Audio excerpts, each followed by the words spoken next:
Hello friend, నేను మీ శ్రీనివాస్ని. ముందుగా ఒక గిన్నెలో నీళ్ళు వేడి చేసుకుందాం. వేడి నీళ్ళు వేసుకున్న తర్వాత ఇప్పుడు నూడిల్స్ వేసుకుందాం. దాంట్లో వేసుకుందాం. వేసుకున్న తర్వాత కొంచెం బాయిల్ అవ్వని ఉడికిన తర్వాత ఒక కడాయి పెట్టుకొని కొంచెం ఆయిల్ వేసుకుందాం. ఆయిల్ వేసుకున్న తర్వాత ఉల్లిపాయలు వేసుకుందాం. ఉల్లిపాయల తర్వాత పచ్చిమిరపకాయలు, కొన్ని టమాటా ముక్కలు వేసుకుందాం.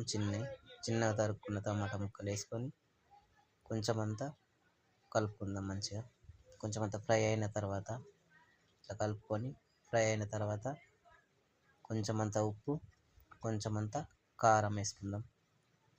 కారం వేసుకొని ఇంకా కొంచెం కలుపుకుందాం. మంచిగా కలుపుకొని ఫ్రై అయిన తర్వాత ఇది నూడిల్స్ మసాలా ఉంటుంది ప్యాకెట్లు, మసాలా